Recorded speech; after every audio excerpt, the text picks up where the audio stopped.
Bismillahirrahmanirrahim. Assalamualaikum warahmatullahi wabarakatuh. Sahabat rahasia kolbu rahimakumullah. Inilah proses perjalanan ruh orang mukmin dan orang kafir setelah kematian. Perjalanan ruh orang-orang yang beriman setelah meninggal. Sesungguhnya hamba yang beriman pada saat hendak meninggalkan dunia serta menuju akhirat. Maka turunlah malaikat dari langit, mukanya putih, mukanya seperti matahari.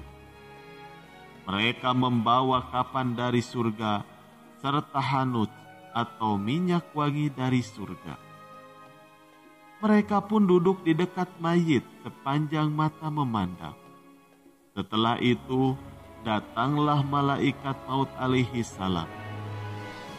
Dia lalu duduk di samping kepalanya, serta berkata, "Wahai jiwa yang baik, keluarlah menuju ampunan Allah serta ridhonya. Keluarlah ruh itu." Maka keluarlah ruh itu dari jasad, sebagaimana tetesan air yang keluar dari mulut ceret.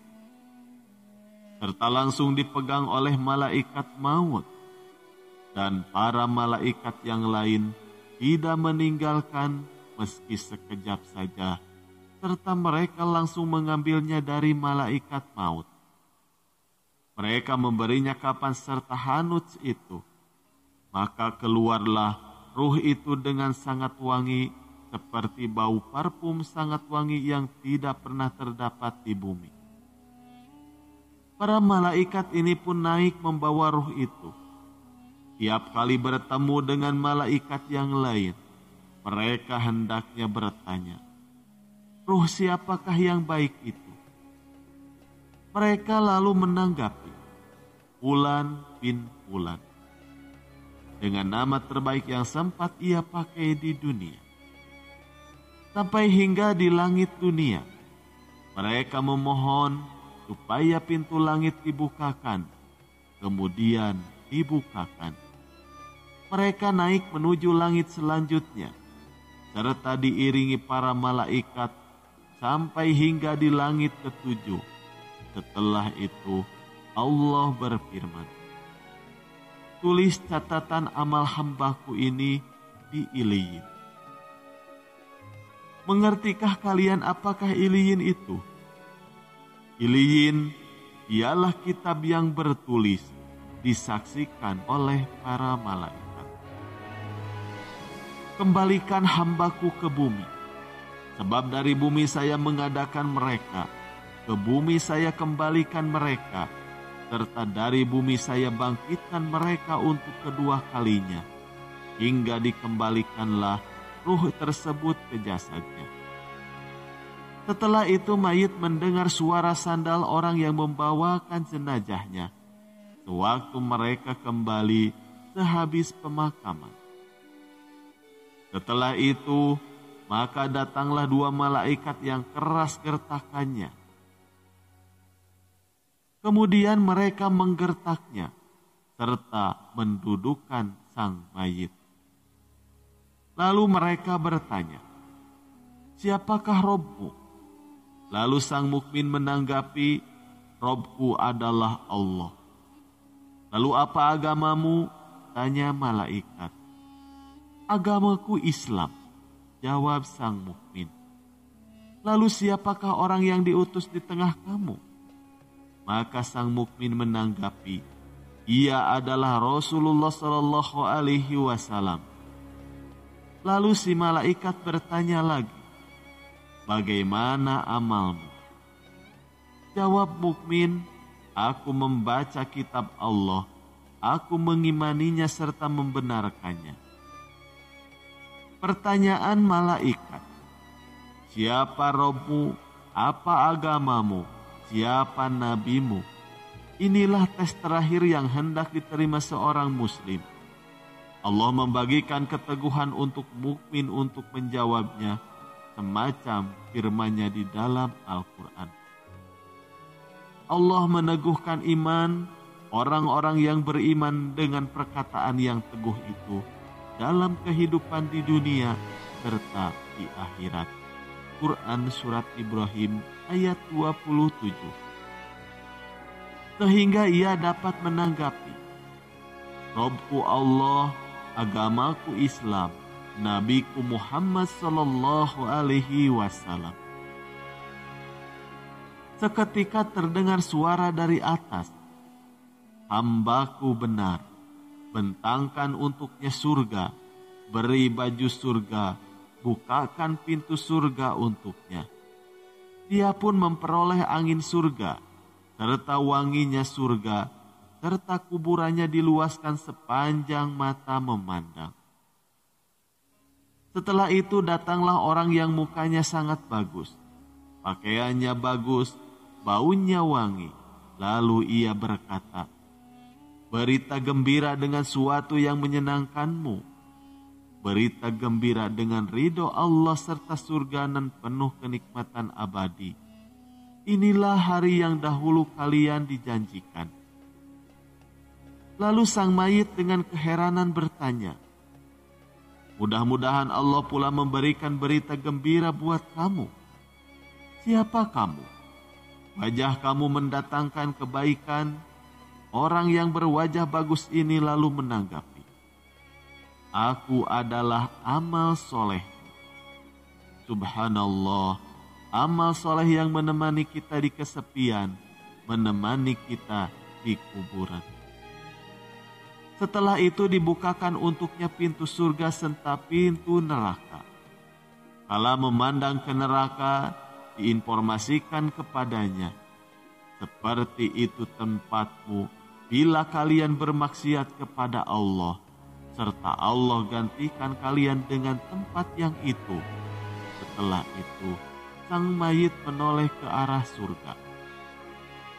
Melihat janji surga, sang mayit lalu berdoa, wahai Robku, segerakanlah kiamat, supaya saya dapat bertemu kembali keluarga serta hartaku.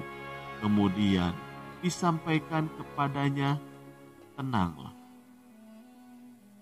Lalu perjalanan ruh orang kafir setelah kematian. Sedangkan hamba yang kafir, kala hendak meninggal dunia serta menuju akhirat, maka turunlah para malaikat dari langit yang bengis serta keras, mukanya gelap. Mereka membawa masuh atau kain yang tidak aman digunakan dari neraka. Mereka duduk di dekat mayit sepanjang mata memandang. Setelah itu datanglah malaikat maut serta duduk di samping kepalanya. Lalu ia memanggil, wahai jiwa yang buruk, keluarlah menuju murka Allah. Ruhnya ketakutan, serta terpencar ke seluruh ujung badannya, sebagaimana gancu bercabang banyak ditarik dari wol yang basah, sehingga membuat putus pembuluh darah serta ruang tulang, serta langsung dipegang malaikat maut. Para malaikat yang lain tidak meninggalkan meskipun sekejap, serta mereka langsung mengambilnya dari malaikat maut. Setelah itu diberi masuh yang mereka bawa. Ruh ini keluar dengan membawa bau yang sangat busuk, semacam busuknya bau bangkai yang pernah terdapat di muka bumi. Mereka pun naik membawa ruh ini. Tiap kali mereka melewati malaikat, maka malaikat itu pun bertanya, ruh siapakah yang jelek ini? Lalu mereka menanggapi, Fulan bin Fulan, dengan nama yang sangat jelek yang sempat ia pakai pada saat di dunia, sampai mereka hingga tiba di langit dunia. Setelah itu mereka memohon dibukakan pintu langit, tetapi tidak dibukakan. Kala itu Rasulullah Shallallahu Alaihi Wasallam membaca firman Allah, orang yang mendustakan ayat-ayat kami serta menyombongkan diri terhadapnya, tidak akan dibukakan untuk mereka pintu-pintu langit, serta tidak pula mereka masuk surga sampai unta masuk ke dalam lubang jarum. Quran Surat Al-A'raf ayat 40. Setelah itu Allah berfirman, tulislah catatan amal hambaku ini di sijin, yaitu di bumi yang sangat bawah. Setelah itu dikatakan, kembalikan hambaku ke bumi, sebab saya sudah menjanjikan bahwa dari bumi saya ciptakan mereka. Ke bumi saya kembalikan mereka, serta dari bumi saya bangkitkan mereka untuk kedua kalinya. Setelah itu ruhnya dilempar sampai jatuh ke jasadnya. Setelah itu Rasulullah SAW membaca firman Allah. Barang siapa mempersekutukan sesuatu dengan Allah, hingga merupakan dia seolah-olah jatuh dari langit, kemudian disambar oleh burung, ataupun diterbangkan angin ke tempat yang jauh. Quran Surat Al-Ahzab ayat 31. Setelah itu, ruhnya dikembalikan ke jasad, sehingga ia mendengar suara sandal orang yang mengiringi jasadnya, kala kembali meninggalkan kuburan. Setelah itu datanglah dua malaikat dengan gertakan yang keras. Mereka pun menggertak sang mayit serta mendudukkannya. Lalu setiap pertanyaan yang malaikat lontarkan, maka mayit itu tidak bisa menjawabnya. Setiap mereka tidak bisa menjawab, maka malaikat Munkar dan Nakir akan memukulkan sebuah gada kepadanya dan badannya hancur lebur. Lalu Allah kembalikan lagi ke badan sempurna dan dipukul lagi sampai hancur. Dan hal ini terus-menerus terjadi kepada mereka.